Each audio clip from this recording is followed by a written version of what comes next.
Testing. Is it working? There we go.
Can you hear us here, Murray?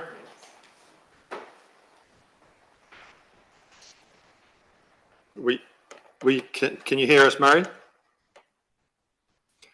We can't hear Murray.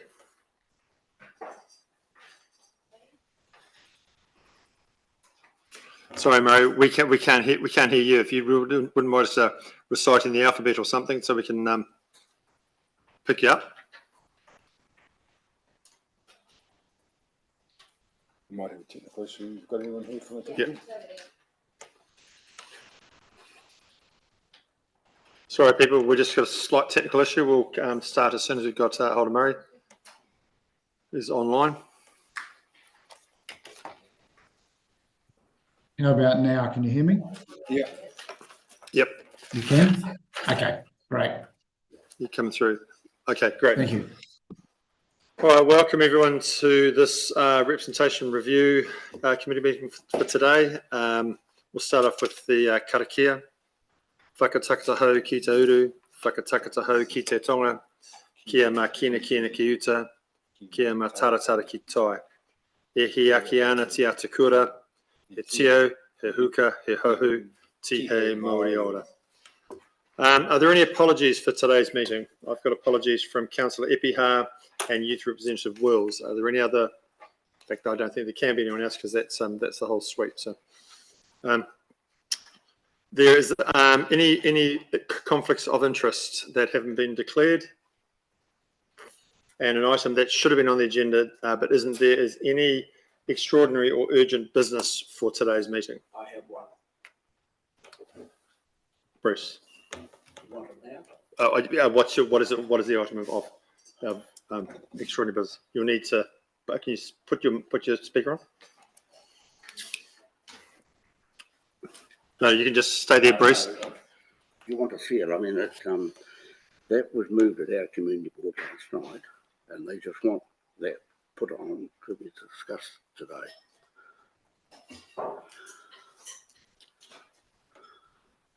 Teresa will explain it, obviously. Okay, this is the first that I've heard of this. Yeah, well, it only happened last this night. matter. So under the standing orders, I have to speak to this and say why it's an urgent matter and why it needs to be considered now. Right. So, have you take a seat? Yep. And we'll go through this. We'll go through this slowly. So, I might deal with the urgency of this one first, and then deal with the next if it gets past this stage. All right. So what I'll do is that Bruce has raised an item which he'd like to bring onto the agenda. There's no facility to bring an item onto the agenda during the meeting. If under section 9.12 of our standing orders and 9.13 of the standing orders deals with matters that can be brought into the meeting, and in both of those cases, a matter can be brought to the. Are you following what I'm saying, Bruce? Yes, yeah, I've now got you. Yep. The matters can be considered if it cannot be delayed. And the person who has to convince this committee that it can't be delayed and needs to be considered immediately is myself as chair. Up until you raised it at the meeting, I was unaware of this this meeting. So I'm going to ask you to, I guess, explain to me in this open forum why this is important and can't be delayed, and why it hasn't been put as an agenda item. Right. Thank you, Mr. Chairman. Oh, yes, thanks, Sam. Mr. Chairman, the Melbourne Community Board met. So I'm just going to stop you there. So it's only, this is not the substantial matter. This is only the reason why the matter should be on the agenda, not the matter itself. Do you understand the difference? Yeah, but you wanted an explanation why we haven't put it forward any quicker. The point was, it was raised at our meeting last night by the Darfield Residents Association, and they wanted it discussed or at least put forward today, this afternoon, and that's why I haven't had time to advise you of it at this stage. So I can read it if you wish. No, I guess we're discussing the process of whether it comes on. Right. So the board discussed it at yesterday evening's meeting. That's correct. Okay. It was presented to us by the Darfield Residents Association. I am going to have to ask for some advice here. Under the standing orders, I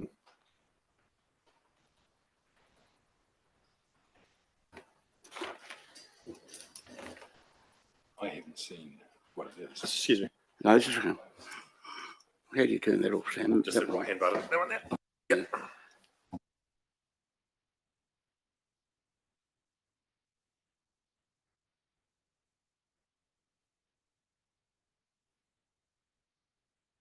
Okay.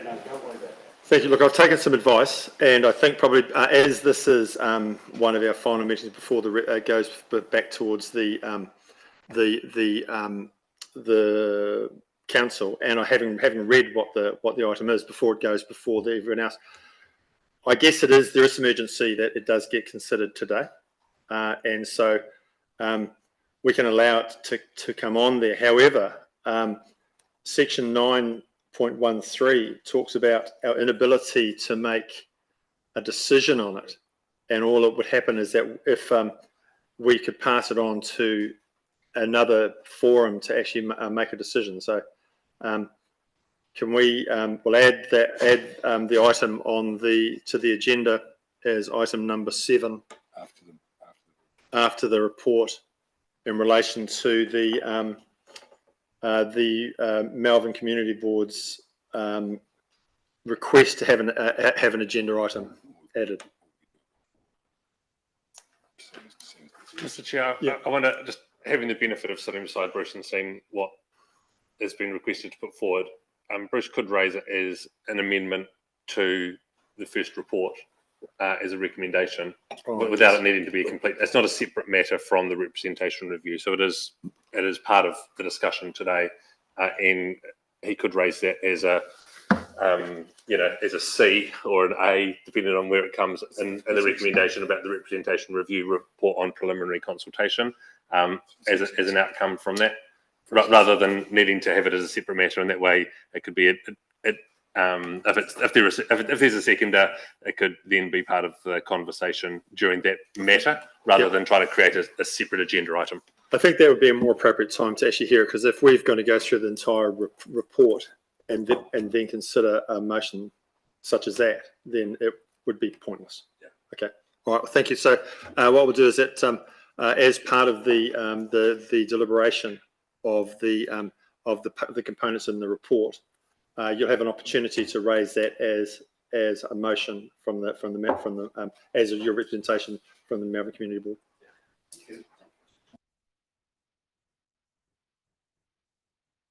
So I want to clarify that, are you happy with that, Yes, Bruce? Yep. Okay, thank you. Okay, thank you. So we will go through the terms of reference, which you've received there. The terms of reference have been the same as the terms of reference that we've had since the beginning of our process. And attached to the terms of reference, of course, are the timeline, the updated timeline, which we've been following through for the period. The next item we have is the minutes of the previous meeting. Can I have someone to move that they're trying? Thank you, Malcolm. Anyone to second that? Thank you, Lydia. Any conversation on that? Okay, all those in favour say aye. Aye. Against? Abstained, carried. By way of before we jump into the report, I'm going to give a brief report from the chairman's report. As we've been doing this process now for some months, we've had some good time to reflect on where we've been, and I've done a bit of reflecting. We have been charged by the Selwyn District Council with the responsibility of considering their democratic processes, and it's an important thing, because this is how we decide how we vote for our councillors, how we vote for who we vote for, how we vote for them, and also how our wards are actually broken up, or whether we have wards. We should be held at a high standard. We've been charged to look at the democracy of the Selwyn District Council, and we should be held at a high standard to make sure that we have a good democratic process as we go through. We have grappled with some of the topics, some really big topics, like the electoral system that we'll use, whether we have Māori wards, the number of councillors, the ward shape, and community boards. These are considerable things for us to be looking at. And on our way through, we've considered them, we've shaped them, then we've reconsidered, and then we have reshaped. And then after all that, then we during that time while we were doing that shaping and considering, we went out to our community to hear our community's voice and what the community wanted as a preliminary as a pre-consultation. Then once we had a better idea of what we wanted, we went out for pre-consultation. Now, pre-consultation isn't something that we had to do. Pre-consultation is something that we decided that we were going to do because, again, we wanted to hear what our community wanted. We know that there were some hot topics that our community wanted.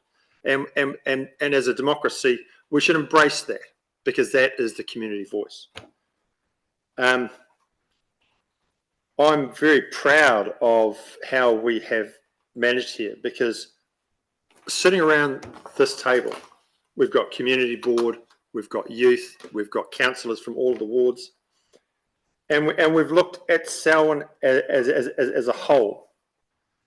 And we've just like we agreed to at the very beginning when we went around the room and we started with we shared our hopes and dreams that we were going to be conduct this representation review looking at putting Selwyn first. And I think that's the thing that I'm most proud of, is how we have stayed at that Selwyn level.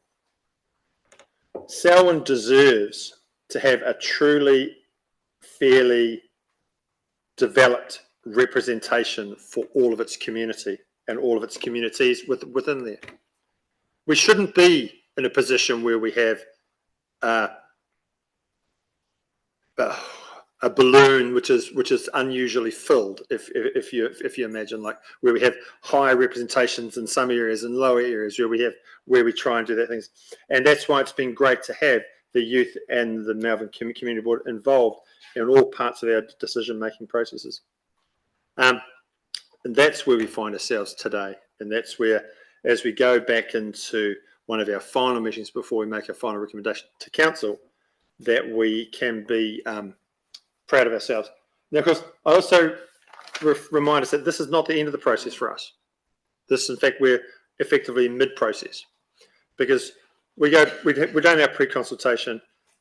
we're at the point where this committee is going to make a recommendation to full council. So I'm starting to come to your stuff now. Then the council is going to make the final decision on what the final shape is that's going to go. Now, at that time, as any council decision, there is an opportunity for people to come and publicly speak to council about what their thoughts and hopes and dreams are. Then we'll go out for formal consultation from that point based on the decision that council makes. And then the matter will come back to council, and then council again will take that consultation into account. Now that consultation will be another consultation process, similar to what we've had, or along the same lines as the long-term plan consultation. We've had people will be able to come in and talk to us. They'll be able to submit to us, and then council will make a decision based on that consultation. And again, there's another time for the community to hear, to make another representation at the council. And finally, once the final decision is made by council to go to the electoral commission, there is an appeal process. So in terms of our community being heard, this process, I believe, is being held at a much higher democratic level than other processes. And I think that we are indeed matching what the council has charged us with to be a strong democratic process to determine the democracy of council. I will stop. So that's my report. I'd like to move that my verbal report, or as much as you got of that, be accepted. Someone want to second that? Thank you, Lydia. All those in favour say aye. Aye. All those against, carried. Tim. Thank you, Mr. Chair. So I have quite a long report, but it is a very important report, and I'd like to take you through that page by page. As Phil has said, this is, I guess, one of the more important decisions or recommendations that this committee needs to make. We've made a number of key decisions and recommendations along the way, including Māori representation, the type of voting system, and we've had numerous workshops and discussions around this table around the number and the shape, the number of councillors and the shape of the wards. So this report is not in isolation. It is layered on a foundation of discussions and decisions we've made over the last number of months. So I'll just make that first point. Before I get into a report, there is a couple of other things that I just wanted to draw to the subcommittee's attention. The first, I think Phil covered it off pretty well, that there's a number of other steps of community engagement before we get to a final point of our representation review. And so Phil's described that we make a recommendation to full council, then there's a full consultation process, hearings, and then after a final decision or after deliberations, there's a right of appeal. So there are a number of steps to go. The other point I wanted to make is that I wanted to acknowledge that there was additional community feedback through that process, and that is summarised in a report, the summary report, which is appended to this report. And in a minute, I'll ask Sarah perhaps just to give a bit of a feel for how she dealt with that information and the consultation process in general. So it's actually a separate section in that report. It's summarised at page 15 of the appended report. I also want to make it clear that I was aware of that feedback and turned my mind to it in terms of this report. I did, however, treat it with some caution. There are a couple of reasons for that. The first reason is that we were unable to actually tell if the people that were involved in the, I guess, the outside channel submission process had also engaged in our official channels or not. So there was a bit of a risk that some people may have lodged a submission, but also filled out the hard copy version, and we're unable to tell whether that was the case or not. The second reason, I guess, is that we weren't clear or understood exactly the circumstances in which those signatories were gathered. But just to make it clear, we acknowledged it.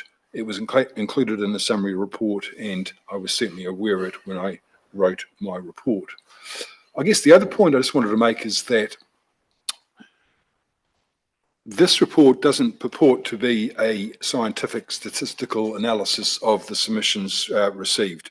we've only got relatively small samples.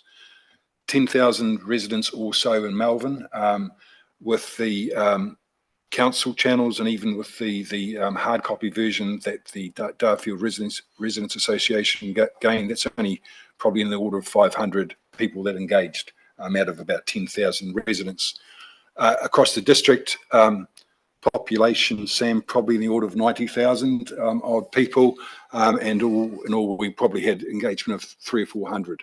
So I just want to make it really clear that this report doesn't try and say that this is a statistically valid segment, but it does take its shape and does understand the trends of the submissions, but it also relies on the preliminary engagement we did back in September of 2023, and we've talked to other councils, and we've also had numerous discussions around this table, and also comes from staff experience and staff views. Ultimately, it's up to this subcommittee to come to a recommendation and for council to make its decision, and under appeal for the commission to make a final decision. So I just wanted to provide that context. But perhaps, Sarah, if you can find a mic, can you just describe the work you did in terms of summarising the submissions and the consultation process in general? I think that would be useful. Have we got a live mic somewhere we could use for? Yeah, Sarah. Is this one? Yeah, come over.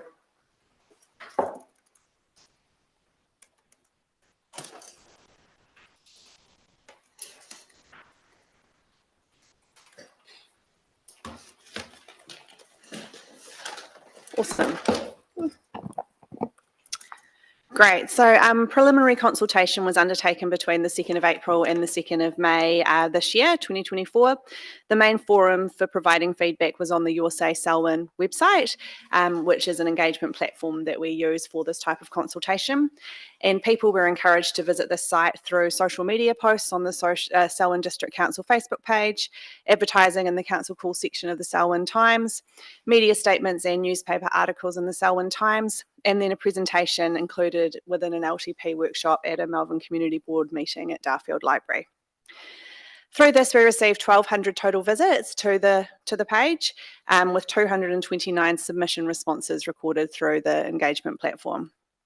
The community was presented with the 2 ward options agreed by the subcommittee and then asked for their feedback on the community boards and naming suggestions. As well as the Your Say Selwyn feedback, we received a joint paper submission from the Melbourne Community Board and Darfield Residents Association on behalf of their local community, mostly based in Darfield and Sheffield. This included 248 respondents to 3 questions or statements that related to the 2 options and the community board in Melbourne. Given the nature of the document provided, which Tim touched on before, we did summarise the feedback into the research analysis from the community as it relates to the preliminary consultation, but it is not without the limitations that Tim mentioned. And some of those, whereas not all questions asked were covered by the scope of the review, and we were unable to know if there were any double ups in terms of people submitting on both. It is worth noting that of the 248 people canvassed in this document, 247 people supported there being a community board in Melbourne. And it does provide insight into the community's views and was incorporated into the research analysis that we did. In terms of the broader community feedback, there were several key themes that emerged. The importance of geographical representation and community engagement, mixed opinions on the number of councillors on the local representation, calls for clear communication, understanding of roles and diversity in council, and advocacy for retaining the Melbourne Community Board. The community expressed preferences for retaining the Melbourne Community Board and having more councillors for better representation. Option 1 with 4 wards received more support due to the desire for increased local representation. However, concerns were raised about the cost effectiveness and efficiency of maintaining community boards, and that Melbourne would cease to exist in its current form in any representation review option. Additional feedback highlighted the importance of transparency, inclusivity, and cultural sensitivity in decision-making processes, particularly regarding the naming conventions of wards, which I didn't touch on much with that overview, but we did ask about the wards as well, and there are recommendations in the report around that. Thanks for that. Tim. Great. Thanks, Sarah. So look, I'll just go through my report. I'll go through it page by page. I've made some notes as well. And perhaps with the chair's agreement, we'll just take questions towards the end. Yes, I think that's probably right. Yeah. Okay. So page 1, there's some recommendations which we'll come back to. The purpose of this report, obviously, is to update the subcommittee on the findings from preliminary consultation undertaken on the possible options for a representation review and agree the way forward. The second section there, I set out the current structure of the Selwyn representation with Ellesmere Ward, Springs Ward, Melbourne Ward and Rolleston Ward. And I also talk about at the top of the second page, page 17, I think it is, talk about the Melbourne Ward. The next part of the report, I give some context about the underlying principles driving a representation review. And I do this for background, but I think it's important that we remind ourselves of what is actually driving this, this review. And I set them out there, the 4 key factors: communities of interest, effective representation of communities of interest, number of elected members, and fair representation of electors. I guess the key driver, however, for this review is the plus minus 10% rule. The growth in Selwyn has meant that this rule is no longer able to meet with our current structure. And this was understood by the Commission during the 2021 review, and that's why they suggested that we undertake a review in 3 years rather than 6 years. And we agreed with the Commission that we will do that. And the analysis is certainly shown that we're no longer able to meet that role under our current structure. So that's the key driver for why we've undertaken this, this review. So just at the bottom of page 17 there, I just talk a wee bit about what we've done. We've included discussions with 3 councils around the country. We've done some qualitative and quantitative research with Research First, and I'll talk about that a bit later on in the report. And they canvass residents' views of communities of interest and fair and effective representation. And we've had a series of workshops around this table and discussions that have shaped where we've got to today.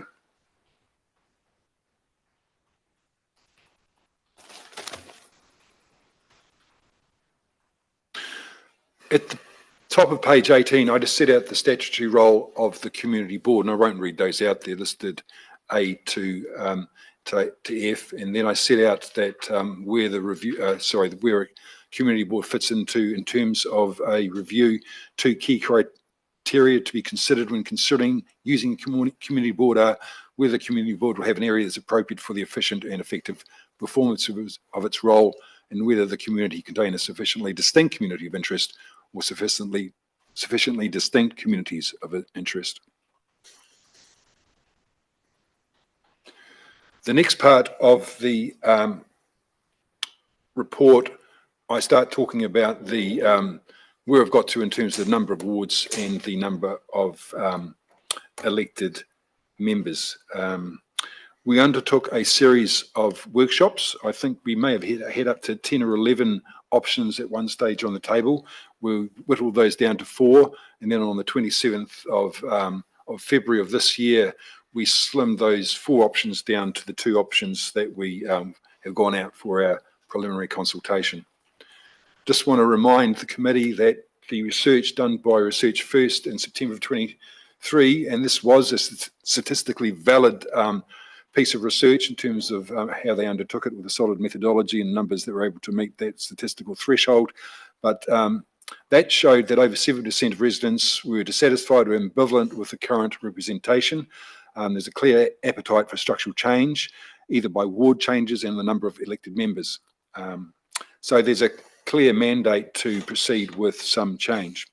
So anyway, at the 12th of March 2024 meeting, we confirmed the 2 options. I've included those as Appendix A and Appendix B, and they are, of course, the 4 ward 8 councillor option and the 3 ward 10 councillor option, and neither of those included a community board, but we did specifically ask some questions around community boards through our preliminary consultation process that we've just been through.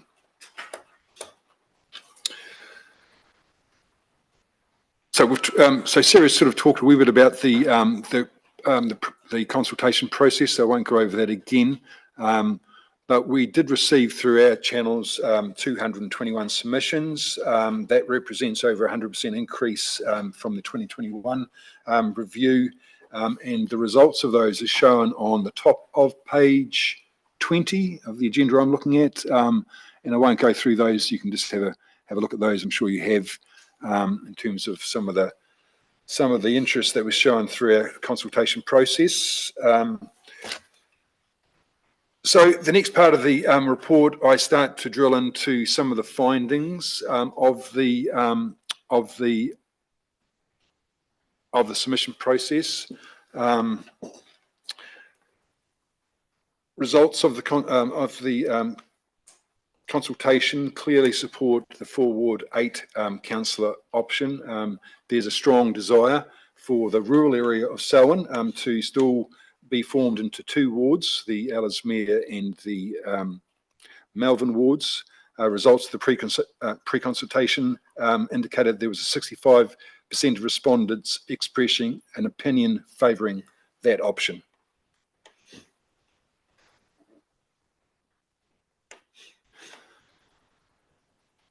We provided the 3 Ward 10 councillor option because there was some view that the Melvin and the Ellesmere areas were areas, and the rural areas, sorry, that had similar characteristics, and that they could actually be lumped into one. And the same approach was taken for the West Melton, Prebbleton and Lincoln to be lumped into 1 ward based on that they had similar aspirations and interests and characteristics. However, that was not supported by the pre-consultation. There's still a clear view that the Ellesmere part of our district and the Melvin part of our district are 2 distinct areas that should have separate representation. There was some concern raised around the reduction of councillors, but this was not strong enough to sway the community away from the 4 Ward 8 councillor option.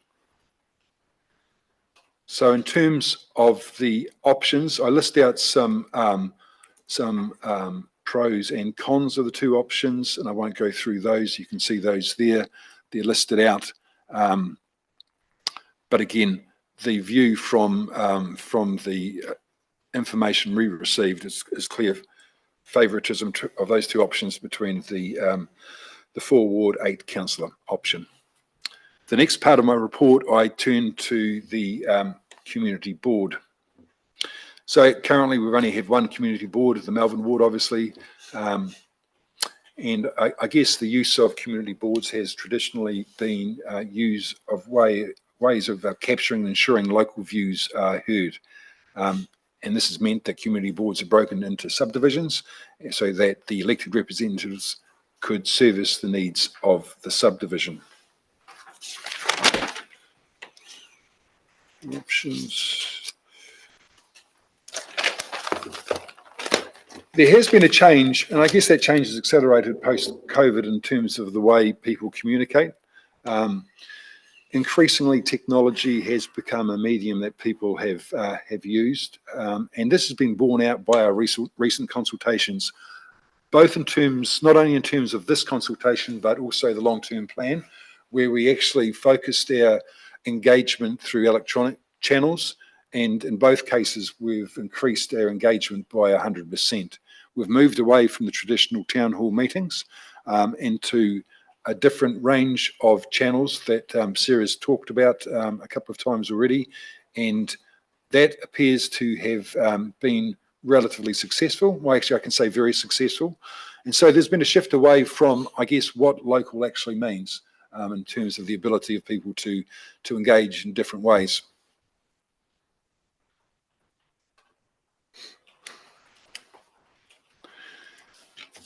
Oops, slip those there.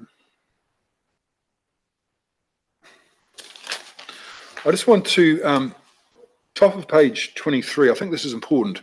The initial findings from the September pre-engagement research undertaken by Research First indicated residents tend to lean towards their councillor and the council itself for representing their views, opinions, rather than community boards. So we had 401 respondents to the question, who is primarily responsible for representing residents' interests and opinions. Only 7% answered the community board, with 33% answering the councillor.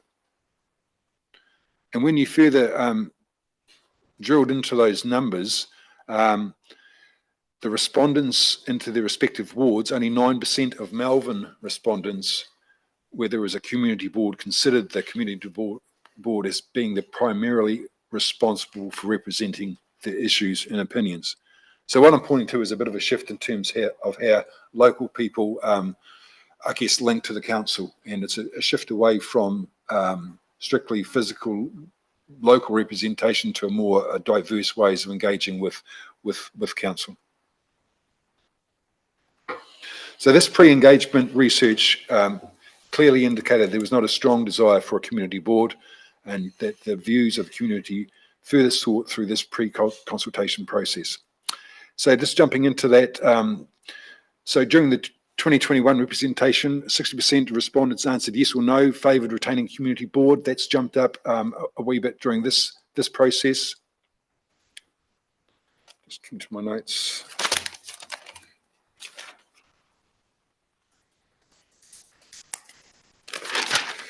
Look, there's no denying there is, and this is borne out in the material that the Darfield Residents Association gathered. There is support, some support for a community board from the Melbourne people. However, an important point to make is that this support for community board wasn't borne out in the other rural part of the Selwyn district, that's in Ellesmere, and there doesn't seem to be any strong desire to have a community board from that part of the district. So in terms of where I've got to in this report, the lack of support from other rural areas coupled with the September 23 research to me indicated that the representation needs of the community are being met without the need for an extra layer of governance that would be provided by the community board. Look, at the bottom of page 23, I also point out that there is other ways of getting local views in terms of community association and residential groups. So that's always another option. At the top of page 24, I set out the two options in terms of community boards. The staff recommendation is that there is no community board. And the second option, the retention of the current community board, if the subcommittee does go down that path, there is a bit of further work that needs to be done in terms of the name of the community board, subdivisions, number of elected community board representatives, but we have scheduled in time that would enable us to do that during June of this year, and indeed there is a workshop scheduled after this meeting if we go down that track to begin that piece of work. So we made provision to enable both options to be able to be followed and timeframes met.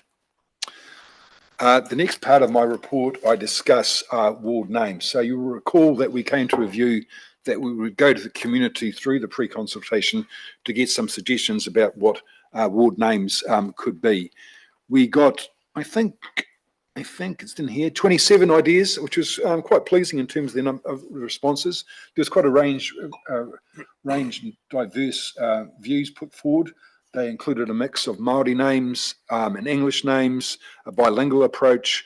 There was a strong theme, or a theme, saying let's not move away from our historical names of these areas. So a big mix. So I guess in just looks at where this council is in terms of its journey in its bicultural strategy, a bilingual approach would meet, I guess, our bicultural strategy, which expresses the aspirations of Selwyn District to build a strong foundation of cultural confidence and competence for a bilingual future. So it would certainly meet those aspirations. I've set out three options. I think there are three options. English only names, Māori only names and a bilingual approach, and a mix of the same. Now, any of the names with a te reo element would need some further, I guess, engagement with our runanga, and we plan to be able to do that if we go down that track in June as well, to try and get some input so that we can provide to council at the end of June, early July, in terms of a recommendation, a set of names to go with our recommendations in terms of number of wards and councillors. I think personally I favour the bilingual approach, but we can discuss that a bit later on in the report. Next steps. So we've talked about this before. Subcommittee's final recommendations will go to full council meeting in July, be early July, once the ward names have been agreed. If agreed by council, this recommendation would become the initial proposal. As we've described before, there's public notification, consultation, invitations to a hearing, deliberations, and then a final proposal is put, is publicly notified, and then that is also subject to appeal, which is finally determined by the local government commission. So that is my report. Happy to take any questions, Chair. Thank you. Right. Quite a lot of information in that report. I've got a couple of comments, but I will open it to questions first. Lydia, you're first up. Mr. Chair, I don't have a question as such, but I would like to propose an amendment to the report, and I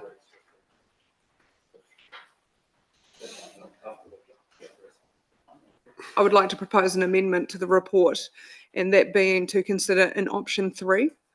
That option would be to consider a 4-ward 9-councillor option.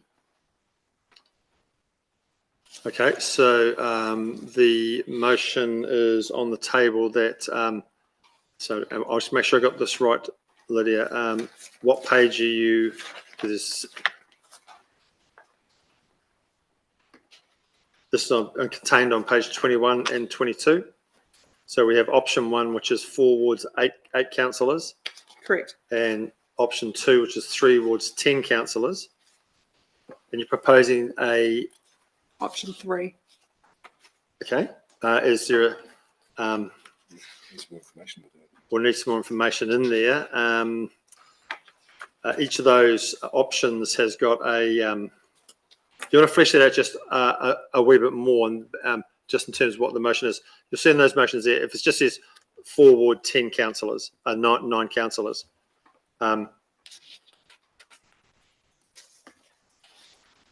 No, I guess that's really that's just as the headline. Is there a seconder for that motion? I'll second that motion. Bruce, right. Bruce is second motion. Right. Lydia, over to you. Would you like to? You can speak to this first. Everyone, you'll get a chance to speak to this first and then last. So. Cool. I have supplementary information. Can I hand this out? Yep.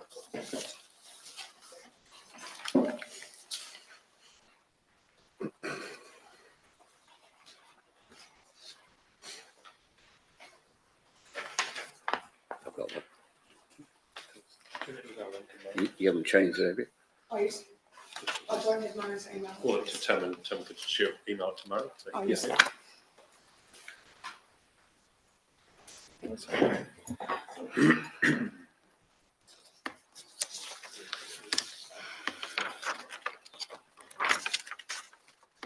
Tim, I will just email you a copy that can be sent to Murray.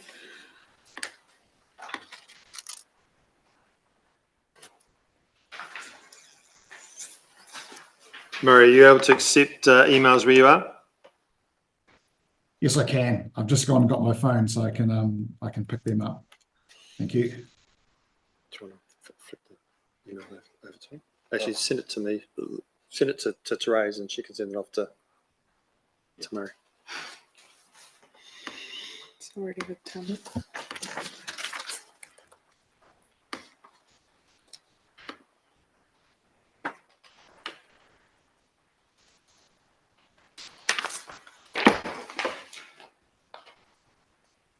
I've sent to you, Therese. I've just sent it to Murray. Thank you.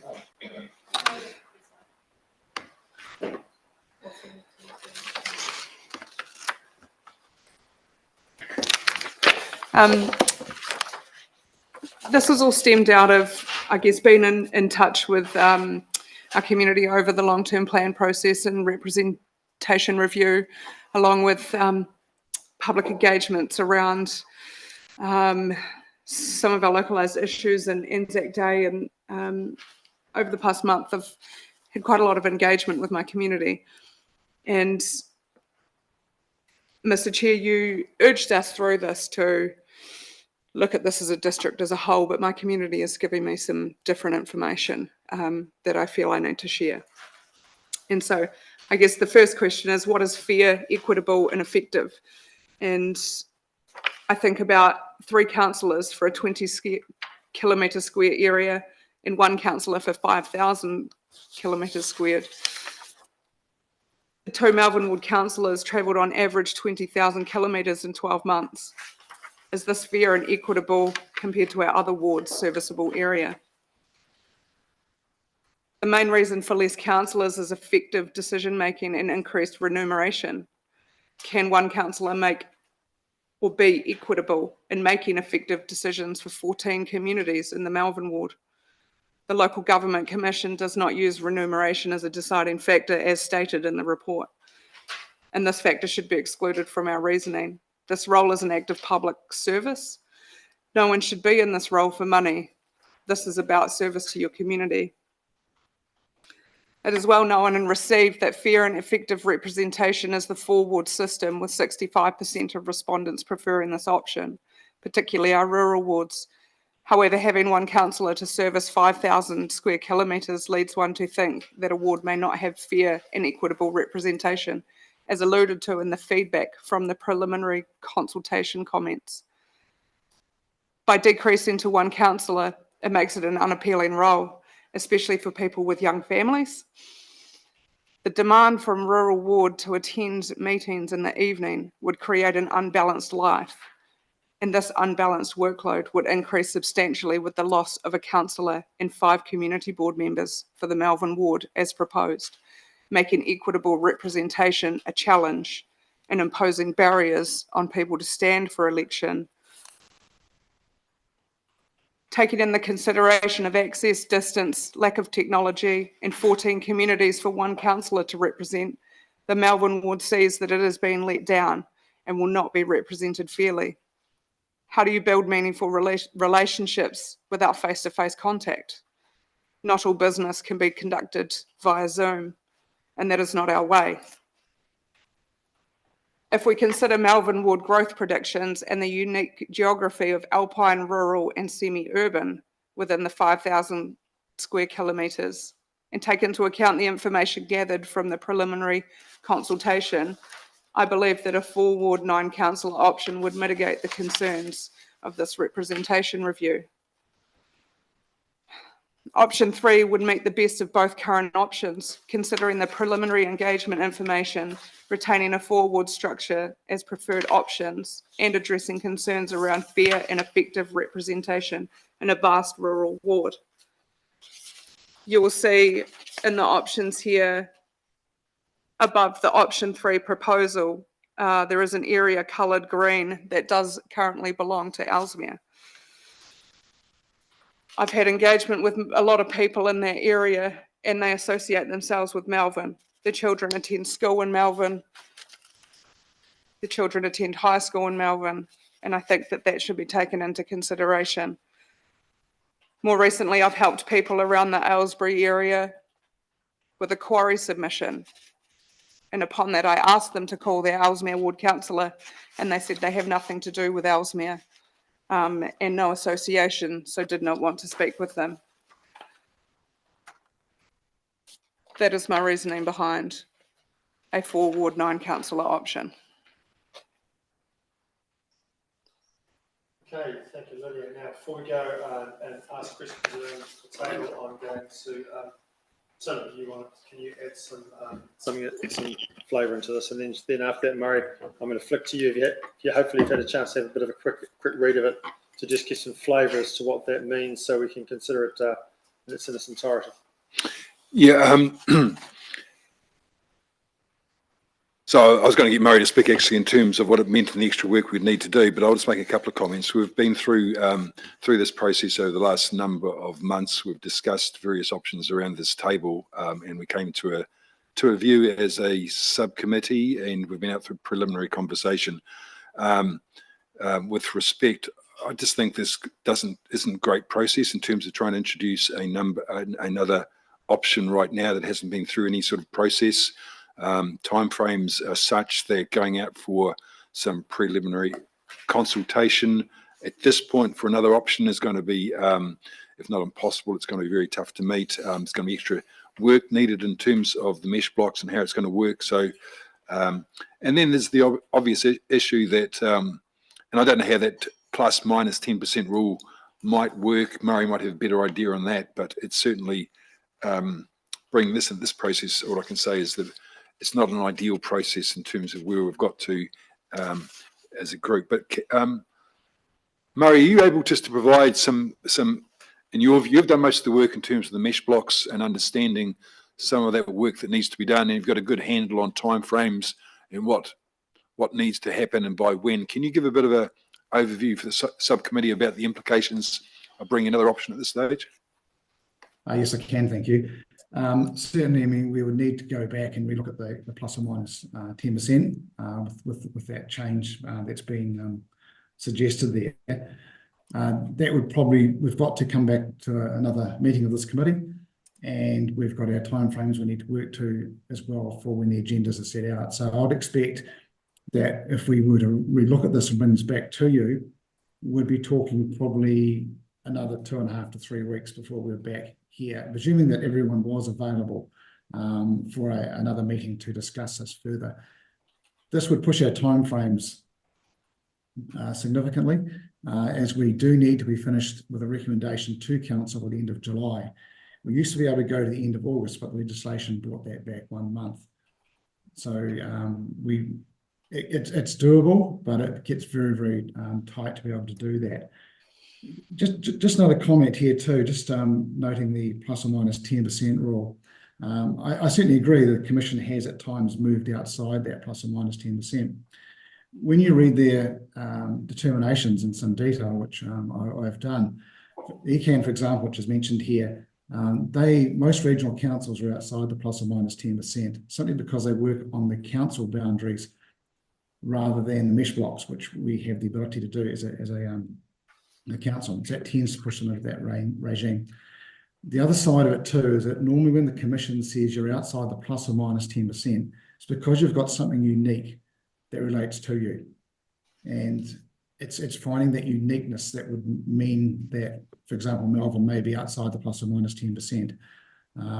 They're both, it's a rural ward, the same as Ellesmere. I myself would be hard pressed to see where it's unique compared to Ellesmere. But that's just my view on the plus or minus 10% from what I've seen. But certainly would be talking, I think, be realistic about it. It'll be 3 weeks before we're back to consider that part of the process again, for you to consider the plus or minus 10%. Thank you, Murray. That was illuminated. Right. So we've gone through, Lydia's spoken. I'll get a chance to speak at the end again, Lydia. Any other questions or comments? Yeah, I'm concerned. We've workshopped this. We've been through this already. We've looked at where we were looking with how many wards and how many people. And we've made a decision on the information we had, which was correct at the time. And reading this paper, representation is not about, it's about population basis. It's not about the amount of rates collected in the independent area. It's about population. It's about effective population and representation of communities of interest. I can understand your concerns, Lydia, about demand to attend evening meetings. Some communities are more needy than others. I used to have a lot of people asking me to attend evening meetings. I don't anymore. They tend to ring me up. Or they get a hold of me on the email. I think it's a matter of what is available to people when they do it. Your arguments as far as the regional councils go have just been already outlined to us because of their boundaries, and I cannot see how, if we go down this track, we will not end up falling foul of the Commission. The Commission, we had a complaint last time when we did this representation review, and I appeared before the Commission. The Commission were very keen to see that the communities of interest were held, and they were very keen to see that mesh blocks were adhered to. And hence, as has been alluded to by Mr. Harris, we were on the edge last time, and with our rapid growth, they did suggest to us that we go through this process early rather than late, which is why we're doing it. So I can understand the concerns of Councillor Glidden about the area she represents, but I also think the community needs to have a think about how many people other councillors are representing in their wards. If this goes through, I will be picking up West Melton, so my workload will be going up as well. And I do believe that grouping Prebleton, Lincoln, West Melton together is the same community of interest because we're in a commuter belt. I believe that having Ellesmere and Melbourne as separate areas as an area does represent the community of interest because they are rural communities. So I will not be voting for this amendment. Thank you, Malcolm. Sam. I just got a matter of process that I'm quite keen to understand. So at the moment, we are just, no one's moved and seconded the whole report. No.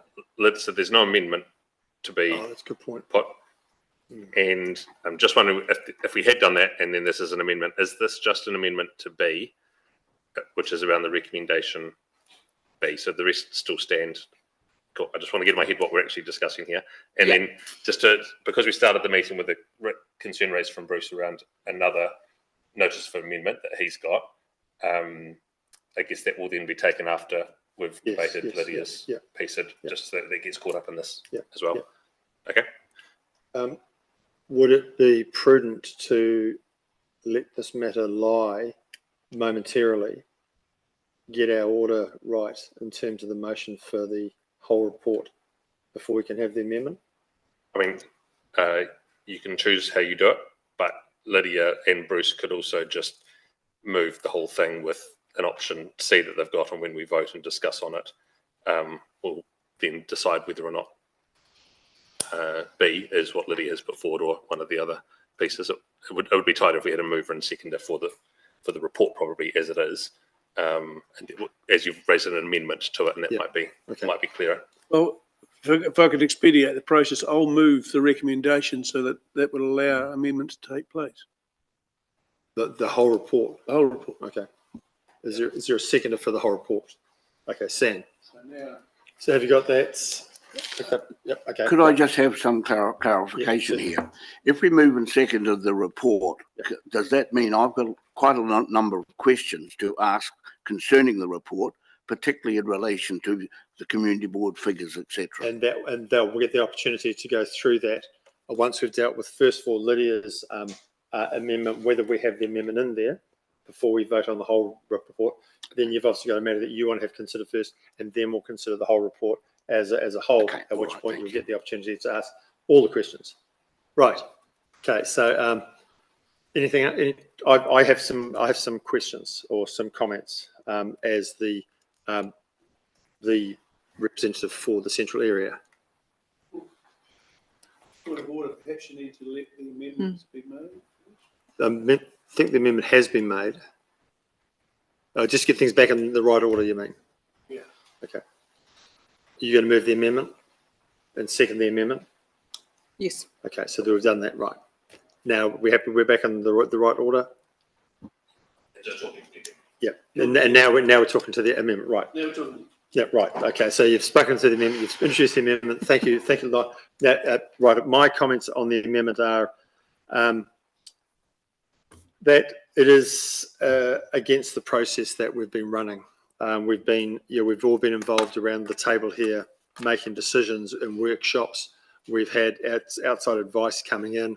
we've paid lots and lots of money to have that outside advice coming in to help steer us in a way that we have gone. And in fact, we came up with the 10, which we then reduced to 4, which then we reduced to 2. And the comments that you are using now, you raised some of those comments then, and I think that's part of the process, is that we heard them at a workshop and we heard them at the meeting. I'll leave it at that. We haven't, the proposal that you're suggesting has had no community voice in it at all. We've gone to the community about what we've been seeking, and there has been no community voice outside of Melvin. Now, Melvin, through you, has given a community voice, but we are all of Selwyn, and I'm certain that the rest of our community, if they saw that we were proposing a disproportionate representation model, they would have had something to say about that. So it's not quite so easy without going back out for some sort of consultation. You talked about the rising population. That's why we're here now. In 2021, it was determined that our population was rising so fast that in 2024, 3 years later, not 6 years later, we would have another representation review. Even at the slowest rate, in 2030, there will be another representation review to consider the growth models that you've got here. In fact, there's no reason why in 2027, if we felt that our population was still growing fast enough, we couldn't have another representation review in 2027. So there is, as opposed to the 6-year window, there's no reason why we couldn't do the 3-year window.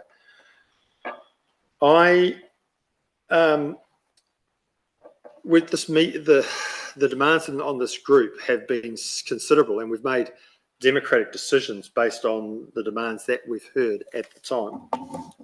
Not the smallest one of those was around the 10% threshold, and Murray walked us through the 10%, and when the exemptions can come from the 10%, I think he illustrated that the considerations like in Nelson where there was a consideration for a 10% because of a geographical boundary, which was a mountain range. And he said himself that Selwyn doesn't fall into that geographical complexity. That's my thoughts from the central Selwyn or from the Rolleston point of view. Mr. Chairman, could I make a comment?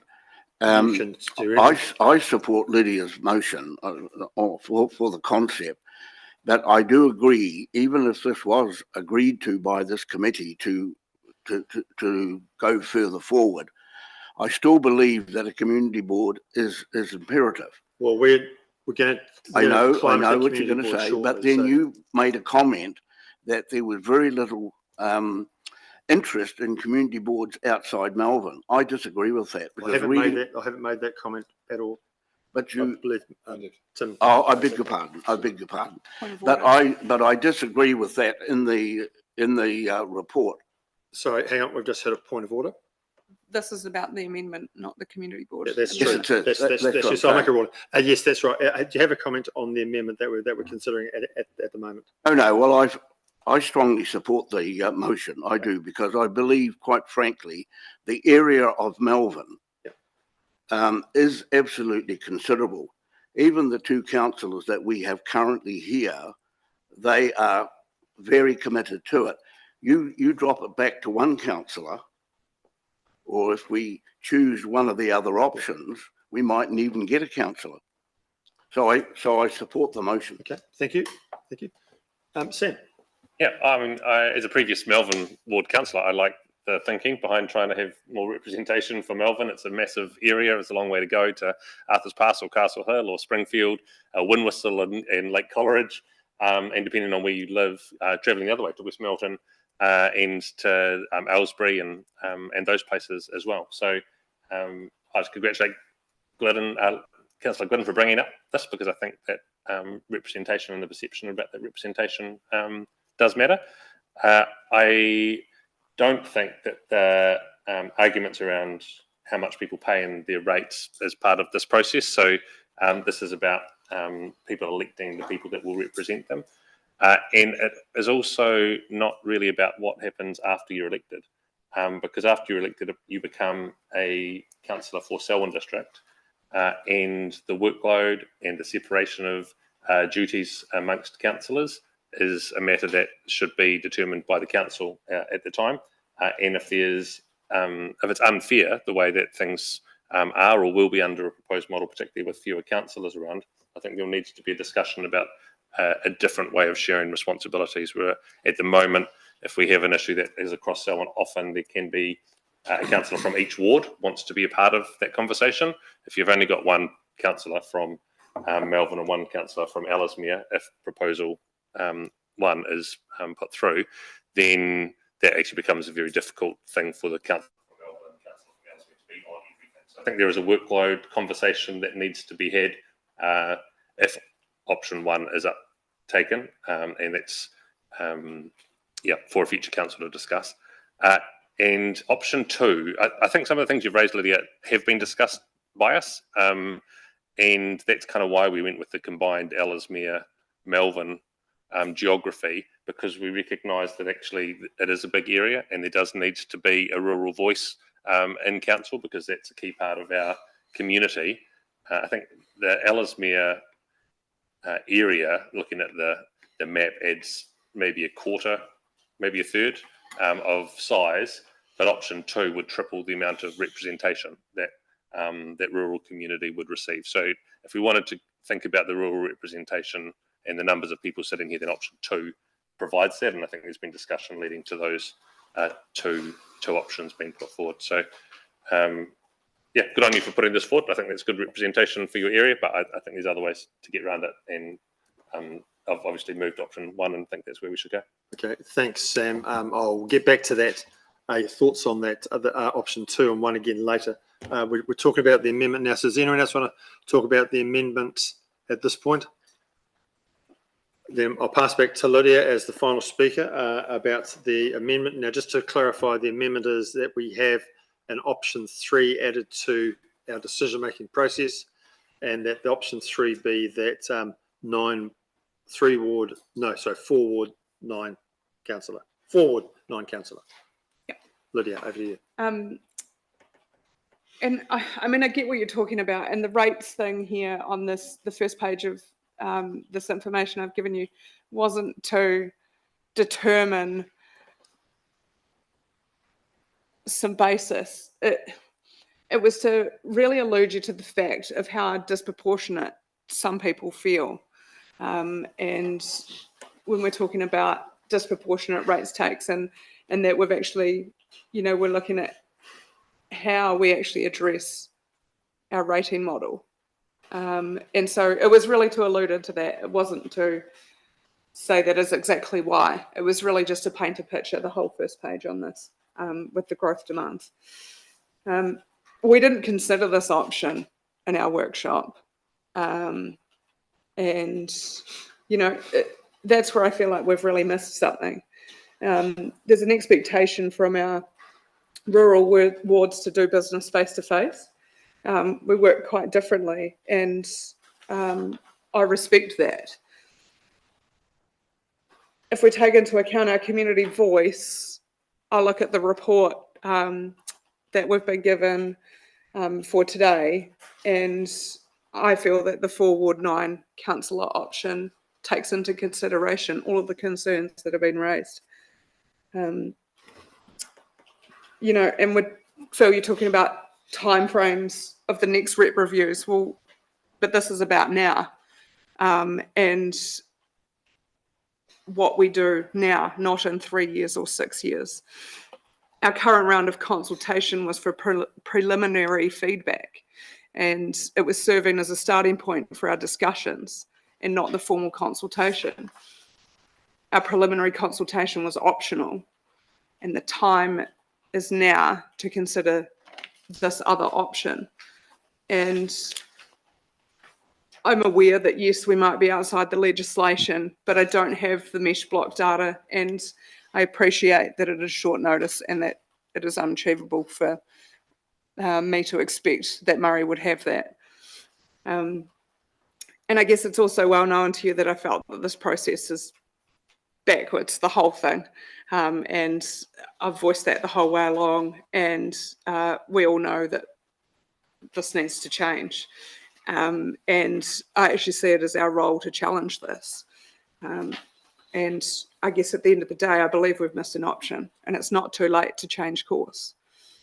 And so I urge you to listen to our community and the feedback that's been provided and consider a different option.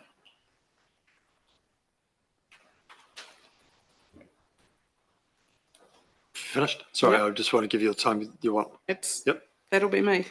Okay, well, look, we've heard the thoughts. I'm going to call for a vote. What we're voting on is the addition of option 3. All those in favour say aye. All those against say aye. Aye. Well, so that I declare that motion defeated. Do you want to have your vote recorded? Do you want to have your? Okay. So actually, I just need to make sure I fully understand that. I didn't get the way you voted. You abstained. Okay. So 2, 3, 1 abstention. Are you with that recorded? Yes, of course. Can I suggest that we have a brief adjournment, mainly because my bladder has decided it's time to have a break, and we're about to move into another issue. So we'll have an adjournment for 5 minutes.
Convene in 1 minute.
Okay, we'll start off again, team. Now, because I was unsure of the way that the last vote went, I am going to ask for the votes again because what we're voting on is the amendment, which is that we add the third option to the recommendations. So all those in favour say aye. All those against say nay. No. Nay. All those any abstentions? And one abstention, right? I declare the amendment defeated. Right. Now we're going to move on. Now I've already been told that there is another matter that we need to deal with. So, Bruce. Sorry. Yep. Right. Yep. This is this one here you want now. Mr. Chairman, I'm speaking on behalf of the Melbourne Community Board.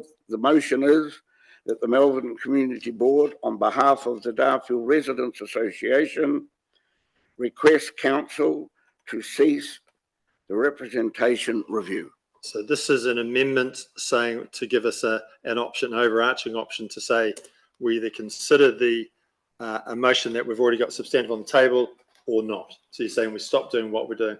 Okay. So the amendment is that we cease and desist immediately. Is there a seconder for this motion? For lack of a seconder, that it is not going to be considered. Thank you. Okay, we now are back with the substantive motion, which is it is as it stands as the original is originally written. Are there any questions or comments on that report?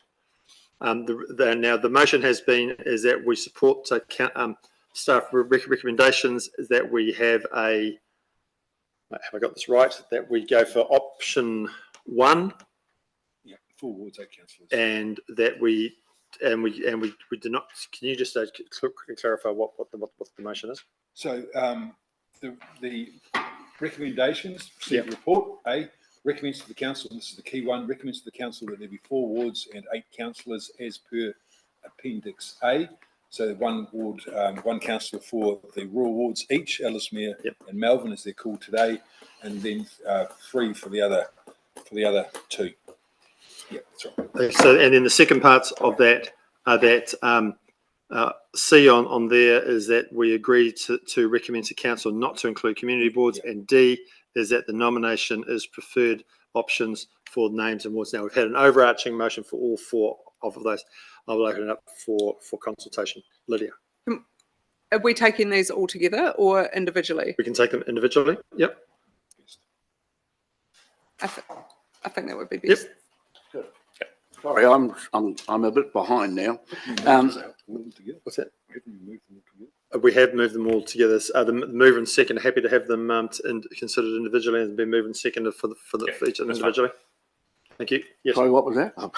So we're now considering each of the points individually. So the first point that we're going to consider is the recommendation that council that we have 4 wards, 8 councillors as per Appendix A. Yeah, but no community boards. No, we're going to get on to that one. Okay, all right. To that one. Actually, what? A as well. Oh, A. Yes, two. Well, let's have. Move from a seconder for A. We've already got that, so we could just vote on A if you want, and then we'll vote on A. So vote that we receive the report. All those in favour say aye. Aye. All those against. Right, we're back on track. Right. B, that with the recommendation that we go with the 4 ward 8 councillor as outlined in Appendix A. Any conversation on that? Yep. Stan. So just talking to B. Yes, just talking to B. Okay. Just this one question. I'm not going to go back over how we got to all of this. We considered a whole lot of options. There had to be change. There's no way that we could keep the existing setup that we've got and still be legitimately within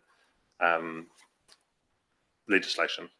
I think I heard from the community through this and from previous conversations that people like to feel like they've got their own councillor and that 4 wards enables that to happen and that the change that was most preferred was to move the number of councillors rather than move the ward boundaries substantially. The key change is West Melton, and that makes Melbourne a wee bit smaller and certainly takes out quite a large population centre for Melbourne. And while I understand that West Melton and Prebleton and Lincoln aren't the same community of interest, they are communities with similar interests. And so linking them together and having elected members that work across that new Eastern Ward, whatever the name ends up being, to me makes sense. And I think keeping the line and a representative from both Melbourne and LSMU means that there's definitely going to be a representative from each of those areas, and the feedback received and the risk around having 3 councillors, but them all being elected from one area, which I don't actually think would eventuate, because there's been a whole lot of, if everyone voted locally, it would just be the same proportions as we have now. That's why we're doing a representation review. It means that I support 4 wards, 8 councillors. Okay. Thank you, Sam. Lydia. I'll be voting against, based on the motion I put forward earlier. So don't need to clarify anymore, I don't think. Okay, thank you. Any other consultation, any other comments on this? So the only comment that I would make is that just echoing what Sam said, I guess taking that to the next step, I mean, we would expect the council with those wards to have a slightly different working model than what we have now. That will naturally happen, I think so. All right, if there's no more conversation on this, then we'll put it to a vote. All those in favour of B as it stands, say aye. Aye. Against? You want that recorded? Want that recorded, Bruce? So Lydia and Bruce. Abstain? Yes, there's one abstention from Molly. Declare that carried. Next time we're going to move on to agree with the recommendation that council not to include community boards. I will open that up for discussion. Bruce, you're up. Mr. Chairman, I was somewhat concerned in the review, and no doubt Mr. Harris has got the reason for doing it. As I understand, there was something like 600 approximately people from the Melbourne area wanting the retention of a community board.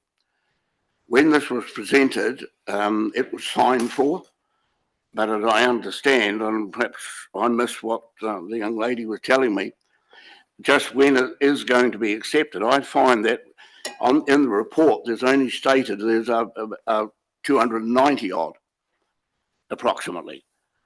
What happened to the other 400? Maybe I could help, but Sarah, you might ask you to chip in. So if you make your way down towards a mic. Now, my understanding, and Sarah, correct me, that the numbers were closer to 240-ish. I'm only doing approximately. Well, 240 slightly different from. Right. But anyway, I explained at the beginning of the meeting that they were received by council. They have been included in the appended report in a separate section. I've explained that the reason they weren't included in more detail in terms of the analysis given the report was council staff were unclear and unable to tell if those submissions had also, those people who made those submissions in terms of the hard copy booklet that was presented to council earlier this month, also were involved in a submission process that the council put forward in terms of its official channels. So there was a wee bit, there wasn't clarity around if people were effectively double dipping into the submission process. And secondly, I suppose there's a wee bit of not people not being clear in terms of what the process was around the submissions being closed. Putting that to one side, I explained at the beginning that the numbers, irrespective of it's 500 or 200, are relatively small in terms of the overall population of Melbourne.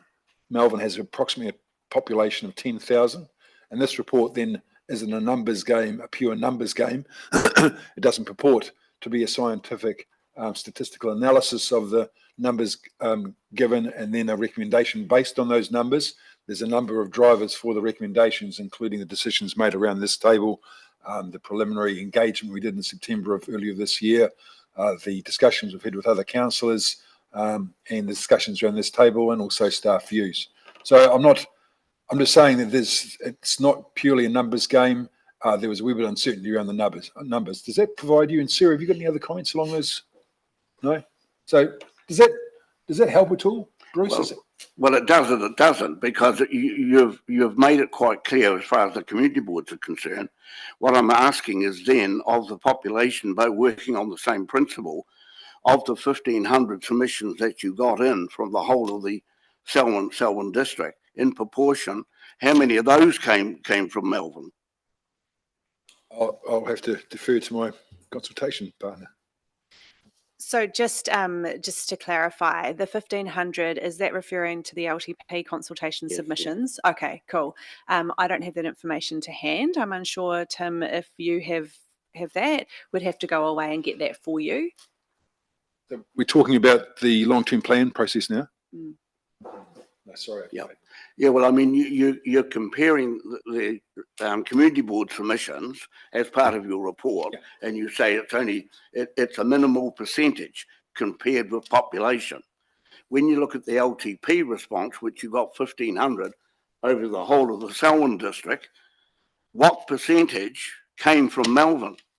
Well, I'm sorry, I don't know that. I'm just looking at this process in terms of this. All I'm saying, Bruce, is that there are other factors in terms of the recommendation that I reached. The preliminary consultation was one factor. I guess there's other aspects of that preliminary consultation in terms of the non-response from Ellesmere or the rest of the district for community boards. That was another factor. I guess there was strong indications given in the pre-engagement stuff material that we did back in September 23rd. Those factors combined gave rise to this recommendation. But look, I acknowledge there is some, interest in the community board for Melbourne. There's an existing Melbourne community board, so that's maybe why. But ultimately, it's the decision of this subcommittee to make. Mine is a recommendation. I acknowledge that the recommendation could have gone the other way. This is my view on looking at the information in front of me. So I'll just leave it at that. Could I make another comment then, as part of this? You mentioned in another portion of your report that in speaking to other councillors, they had council committees, they had representatives, etc. We had that as well as a community board, and we had that in the other wards. The council, in its own wisdom, decided to take those committees away. Look, Bruce, I'll stop you there. We're not here to talk about the committees here. We're talking about Thank you. We're talking about the community board. But that was just another. Yeah, but Bruce, if you can just stay on the top, we're talking about the community. Now, I'm just going to pipe in here. We're not talking about the Melbourne Community Board. We're talking about the concept of community boards.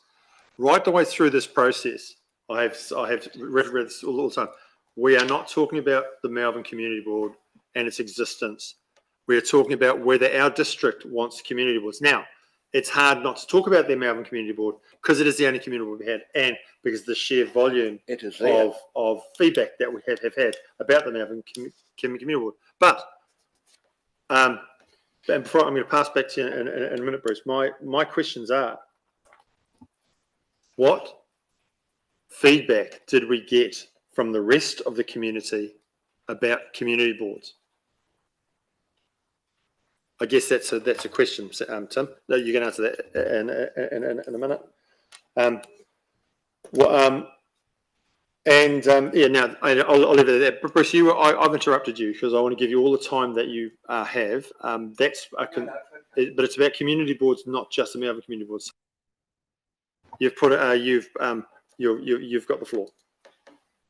Yeah, but then again, correct me if I'm wrong. Currently, the recommendation is no matter which options we choose here, it's stated that your recommendation is no community board. No, that's what we're deciding right now. I know. But what I'm saying is, with the feedback that we've had from Melbourne want their community board. So the next part will be is if we decide to have community boards, then the next part will be where do we have community boards? Okay. And it's not just rural. Urban folk are allowed community boards too. So we're talking about community boards. So is there anything else you'd like to add, Bruce? Is there anything else you would like to add to your to the No, discussion? no, I think I put the point across. Okay, so that, I just don't want to see community boards wiped. That's thank you. Thanks. So that's going on. And I appreciate you being here, Bruce, because of everyone here, you're the one who's living the community board. So you bring a wealth of knowledge to our table, and I thank you for that. Lydia. I would choose to retain a community board, so I'd be voting against the option. The example of a vast rural area could be set to lose 6 representatives, and I think you'll find that there will be barriers imposed with so much representation removed so quickly. It's too much too fast. Thank you. Anyone else before we go to a vote? Yeah. I mean, I don't think we've heard from Ellesmere that they want a community board, or from Rolleston, or from Springs, because there is a community board in Melbourne. That's why we're having a community board discussion. So it's hard to de-link the two. Because of the decision we've just made around 4 wards, 8 councillors, that now means if we were to only have a Melbourne community board, West Melton would go from having a community board 9 years ago, Bruce, to not having a community board until 3 years ago, and now having 3 years with a community board, and now back out from having a community board again. So it's a bit hard to actually know what should happen to the West Melton community around this, because we hadn't made this decision at that time around their engagement here. The change piece that Lydia's raised, I think that's important for our community to see that we are going through some change. But I think that the best way to get community engagement in this is to suggest that there won't be a community board, and then hear the community's view on that. And Bruce, I think we've heard some of that through this process. At the moment, this is only a recommendation to council for it, and council will then make another decision before it goes out to the community again. And I think if we go with no community boards anywhere, tell us if you want a community board, and genuinely look for that engagement from all the community, then it allows the Ellesmere and the Springs and the Rolleston and whatever new names they sit under to really give that view. But I don't feel like at the moment we've got all of Selwyn District saying, give us community boards, please. So that's why I'm comfortable with the recommendation here. It's not a final, this is just a recommendation to council for that next round of involvement. And of course, we will be going out for consultation after the next council, after the council makes a full decision anyway. So, okay, I'll put on my Rolleston hat now. We've talked all the way through about democracy, and this having sorry, I'll get to you in a moment. I've got 2 more. I'm just speaking now, not as the chair, I'm speaking as the representation from Rolleston. Mr. Chair, I don't know if you can do that. Okay. You can't really take the hat off as chair of the meeting. So, Okay. I mean, you're welcome to speak on your behalf, but you are the chair of the group. It's pretty hard to differentiate that as a member from Rolleston. I won't say anything else. Okay. Over to you. Kia ora. Just speaking as a youth representative, I'm aware that there is a lot of history and a lot of happenings and sort of context that just as a young person I will be unaware of. My main question is, we currently have an existing community board and a system that allows the existence of a community board within Selwyn. My question sort of is the reason it's there, is that still going to be valid with the system we decide on for wards? As in, like, is there adequate representation and workload distribution within the ward system we design so that we could function in the absence of what is already existing? If that makes sense. Yep. That's good. That's a good question. Probably a question that we need to pass out to the community. Tim. Oh, I was going to say that's the core of what we're actually discussing here today. That's at the very essence of the representation review. I guess the recommendation is suggesting that the answers to your questions are yes. That's the recommendations, but there are alternate views around the table that you've heard. You have to weigh that up. I think the point that Sam made is probably fairly pertinent that the model in terms of how we allocate work probably needs to be re-looked at, and that traditionally people were voted at awards, but as soon as they're voted, they become councillors for the district. And so traditionally, if you were voted from a particular ward, you tended to pick up all that work from the ward. I think in this case, because of the geographic size of both Ellesmere and more significantly Melbourne, that model needs to be re-looked at. And I think there's no reasons why we can't have a different way of allocating resource across the district. In response to that, I want to say thank you, and just again, as a youth, in terms of workload, like you guys, some of you will probably have been in council longer than I've been alive, respectfully. So in addition to, as someone who's sort of coming up into this world and hoping to exist in this world in the future, I also, like you guys, as a generation above me, you're, in a metaphorical sense, my parents. And I don't want my parents to be exhausted. I don't want the people who are kaitiakitanga for the generation I'm going up into to have so much responsibility and obligations that, like, the world I inherit and the knowledge I inherit from them will be impacted. So just overarching everything else, I would like to just have on record that consideration.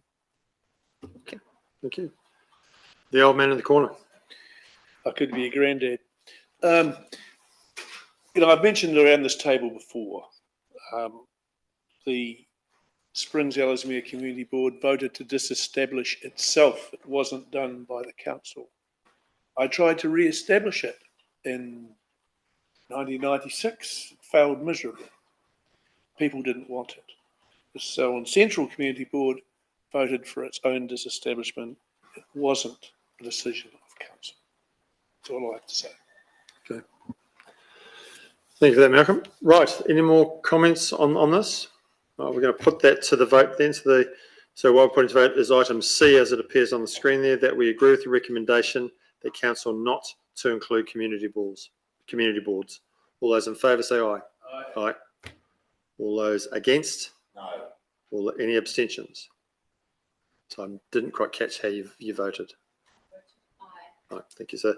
I did declare that carried. Thank you. We'll move on to item D, which is on the nominated preferred names.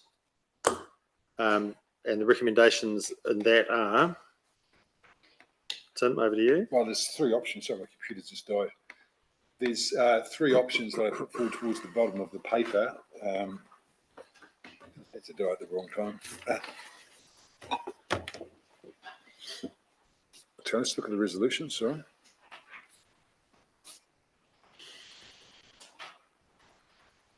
Where's it gone? Yeah, so there's three options. Just trying to get to it again. One of them is a bilingual name. One of them is, I think, is a straight Māori name, and the other one is a straight English name. So there are three options, not the names themselves, but three categories of names that we could put forward, and then some further work would need to be done in June to just get what those names are actually. If we go with a name that has any te reo in it, we will need to go back to the Runanga for endorsement and for some direction, and we factored in June to be able to do that. I spoke to Pumeria and it seems possible. So there's three options there: English, Māori, or bilingual, and they're the categories, not the actual names. And then part of the, I guess, the overall approach, wrapping up in another workshop towards the end of this month, probably to wrap up the names, and before we go to full council, would need to happen in terms of nailing down those names, or I suppose we could do it at the council meeting itself. But yeah, three categories there.